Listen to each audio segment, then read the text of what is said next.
Bueno, seguimos en Las Cosas Como Son aquí en RPP Televisión y nos visita el doctor Humberto Abanto, abogado penalista, para conversar acerca de temas que en estos momentos están dominando la coyuntura desde el punto de vista judicial. ¿Cómo está, doctor? Gusto de saludarlo, bienvenido. Muchas gracias, Carlos, estar acá. Siempre es un placer. Bueno, el tema del hermano de la presidenta de la República, el señor Nicanor Boluarte. Ya tiene 36 meses de prisión preventiva. Seguramente usted ha tenido la oportunidad de escuchar la exposición del juez Richard Concepción Carguancho. No creo que se haya escuchado los 3 días, ¿no? No hubiera tenido que dejar de trabajar. Ok, y entonces, para usted, ¿está sustentada la prisión preventiva? ¿Se justifica, en el caso de Nicanor Boluarte, por lo que he escuchado de Richard Concepción Carguancho? Ni por la forma ni por el fondo. No hay ni por la forma ni por el fondo. Explíquenos ambas aristas, por favor. Por la forma, a ver, todas las personas cuando afrontamos un proceso tenemos el derecho a tener al frente a un juez competente, independiente e imparcial. Cuando hablamos de un juez imparcial estamos hablando de un juez que no solamente no tenga interés particular en el caso, sino que no tenga una posición tomada. ¿Ya? Y lo que se ha revelado en los medios de comunicación es que el señor Concepción Carguancho dictó una charla, dictó una conferencia, en esa conferencia presentó un PPT y en el PPT estaba como muestra de la corrupción en el sistema judicial la doctora Patricia Benavides, el doctor Mateo Castañeda y el señor Nicanor Boluarte Segarra. Como comprenderá, eso marca, esto ocurre cuando ya había recibido el requerimiento de prisión preventiva. Sí. Por lo tanto, marca que él tenía una posición. Él estaba convencido de que el señor Nicanor Boluarte Segarra era parte de un esquema de corrupción y sobre todo en el sistema judicial. Es decir, él tenía una posición tomada. La Corte Interamericana ha sido muy clara que un juez no puede afrontar un proceso con una posición tomada. Justamente a raíz de eso, de esa exposición que él hace, es porque el abogado Joseph Campos presenta un pedido, un habeas corpus, para que se aparte del caso. Así es. ¿No? Pero eso no ha ocurrido. No, porque ahí hay otro problema. El señor Concepción Carguancho es un hombre renuente a aceptar sus impedimentos. Y aquí hay un tema delicado para él, porque la propia ley de carrera judicial establece como falta muy grave el no apartarse cuando uno sabe que está impedido. Y uno está impedido también, conforme a los artículos pertinentes del Código Procesal 29, particularmente del Código Procesal Penal, que está impedido cuando cualquier otra causal grave permita dudar de la imparcialidad de una persona, del juez. Y el señor no se retiró. Esto ocurrió también, nos ocurrió el 1 de enero de 2019, si ustedes recuerdan, cuando el señor Concepción Carguancho también lanzó un juicio severísimo en los medios sobre el cambio de los fiscales Pérez y Vela. Y dijo que esta era una mafia y se vinculó todo el tema a la señora Fujimori. Yo lo recusé y el señor se negó. Y la sala que presidía el juez Aguanay Calcín lo expulsó del proceso. Entonces aquí, para empezar, yo siento, tengo claro, la evidencia es palpable, que el señor Concepción Carguancho no era imparcial. Ese es en cuestiones de forma. En la cuestión de forma. ¿Y en la cuestión de fondo? En la cuestión de fondo es más grave.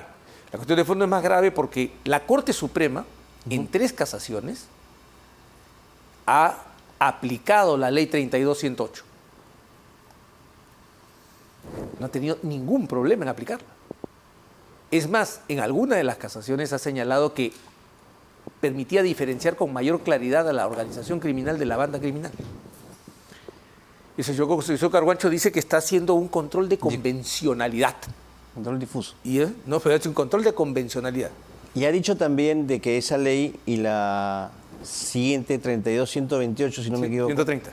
130. Entonces, ambas, sobre todo la primera, la 108, va contra la Constitución y con lo que suscriben algunos tratados internacionales. Pero por eso no ha aceptado la... Eso es un disparate. Voy a explicarlo con claridad. Los estados son soberanos y su soberanía se ejerce a través de la voluntad popular. Hay un órgano que legisla, se llama Congreso, no son los jueces. Estas leyes que produce el Congreso tienen presunciones de constitucionalidad, de licitud, hay una deferencia al legislador y además existe el deber de interpretar la norma como si fuera conforme a la Constitución, agotar todo tipo de interpretación. La Constitución no tiene una sola norma que describa la organización criminal. El señor está diciendo un disparate, eso no existe. Y segundo, cuando el señor invoca la Convención de Palermo para hacer su control de convencionalidad, olvida tres cosas importantes que ha dicho la Corte Interamericana, que instauró esta práctica que solo se sigue en América Latina, que es el control de convencionalidad. Uno, tiene que haber una convención autoaplicativa como la Convención Americana de Derechos Humanos.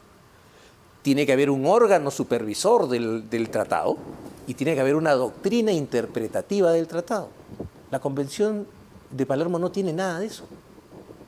¿Cómo puede hacer el control? O sea, él es el intérprete supremo de la Convención de Palermo. Doctor, y ante esta situación que usted nos describe en cuanto a deficiencias en la decisión del juez Richard Concepción Carguancho y su falta de independencia, a su criterio, ¿cómo calificaría la decisión de Nicanor Boluarte de no ponerse a derecho? Me hace recordar un pasaje, hay un artículo, un ensayo de Manuel González Prada que se llama Nuestros Magistrados.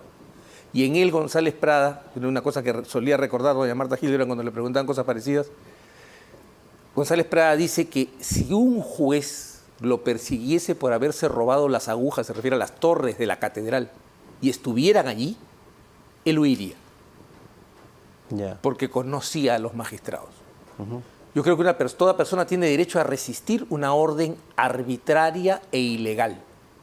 Pero no solo eso, sino que la Corte Suprema ha establecido que el hecho de ponerse a buen recaudo mientras se establece definitivamente la decisión sobre la libertad de una persona, no constituye peligro de fuga.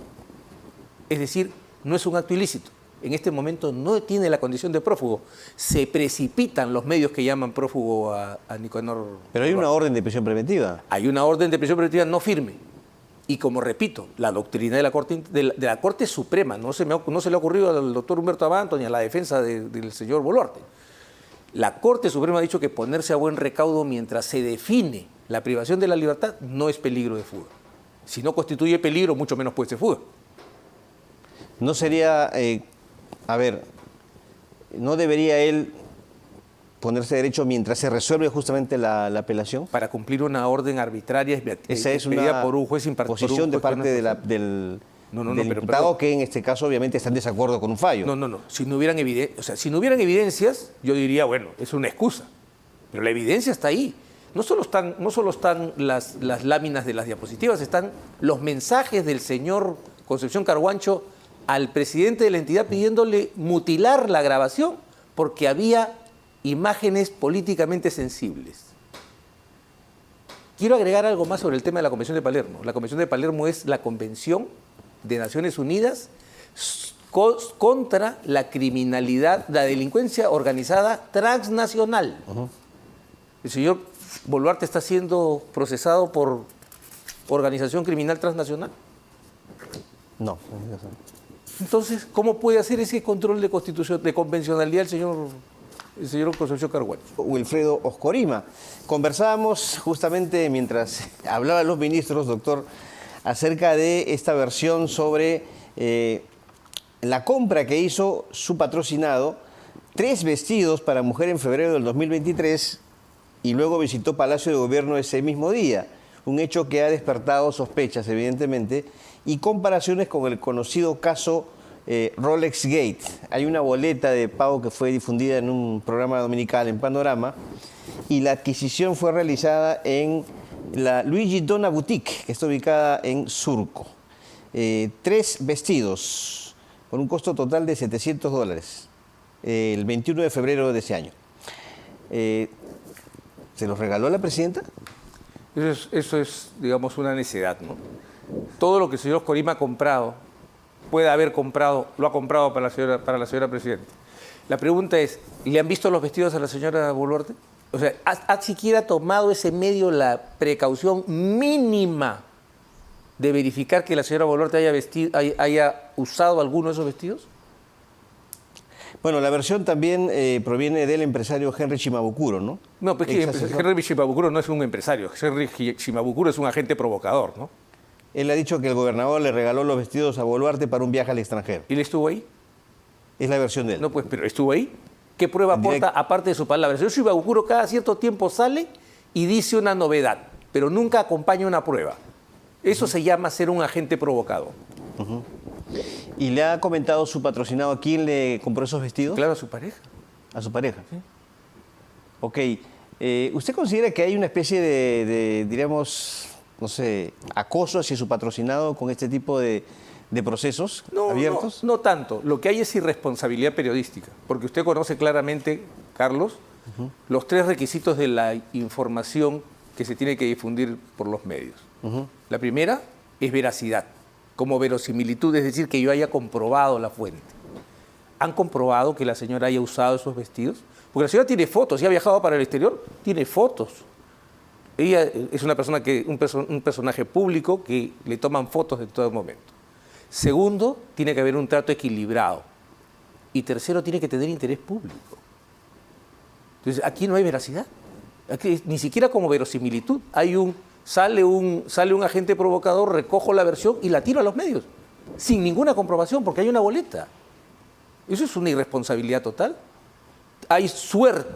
Tiene suerte que el periodista y este medio, que el señor Oscorima, es bastante paciente, porque en una situación como esa deberían ser querellados, para que demuestren. Porque la libertad de prensa está muy bien, pero lo que no está bien es levantar calumnias. ¿Y al señor Shimabukuro piensa querellarlo? No, es un don nadie, que no hay ninguna razón para querellarlo. Claro, pero usted dice que es un agente... Es un agente provocador. Provocador, todo el tipo, sus declaraciones generan, pero dígame, diríamos, repercusiones. Pero él quisiera tener la celebridad de que le hace un juicio para hacerse el perseguido. Pero no. hablo desde el punto de vista de... O sea, si de mí dependiese, yo lo querellaría. ¿Ya? Porque tendría que probar. Pruebe usted. Porque ya alguien tiene que parar esto. El señor Shibabukuro sale y dice, ocurrió tal cosa. ¿Qué prueba? Ninguna, su palabra. Ocurrió tal otra. ¿Qué prueba? Ninguna, su palabra. ¿No? Pero el señor Oscorima me dice, ¿para qué le vamos a dar la oportunidad de hacerse la víctima a este tipo? O sea, y no me parece irrazonable, ¿no? Muy bien. Doctor, le preguntaba también sobre esta intervención que hubo. Usted es abogado, conoce de estos temas con relación al hallazgo del cuerpo de este miembro de la Policía Nacional que asesinó a una joven en Comas. Según el video, ¿no?, lo encuentran colgado, ¿no?, del rack del televisor. Parece que le toman la muñeca, se escucha decir que está frío, frío significa que está muerto. Sin embargo, lo mueven, lo echan primero en la cama y después lo llevan a una clínica. ¿Esta diligencia ha sido correcta para usted? No, y ha manchado la escena. ¿Ha contaminado la escena? Ha contaminado la escena y debería ser explicada. Los policías conocen perfectamente el procedimiento.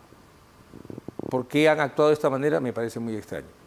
Creo que habría que pedirles una explicación. ¿Cuál es la razón? Si yo encuentro una persona muerta, lo que tengo que hacer es comunicarle al fiscal para que él venga a hacer el levantamiento del cuerpo o me autorice, porque la ley permite, si el fiscal está lejos, no está accesible, no vamos a dejar un cadáver ahí, es una cosa ofensiva para los familiares y para el propio difunto, y se produce el levantamiento. ¿Para qué hacer todo este despliegue absurdo?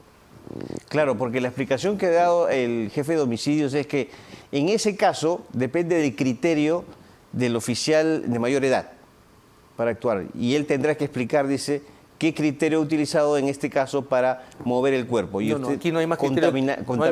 No hay más criterio que el criterio de la ley. ¿Okay? El criterio de la ley es, hay un cadáver, no se puede mover hasta que no venga el fiscal. Eso es todo. Así de sencillo. Entonces, si lo han movido, ya no es un tema de criterio.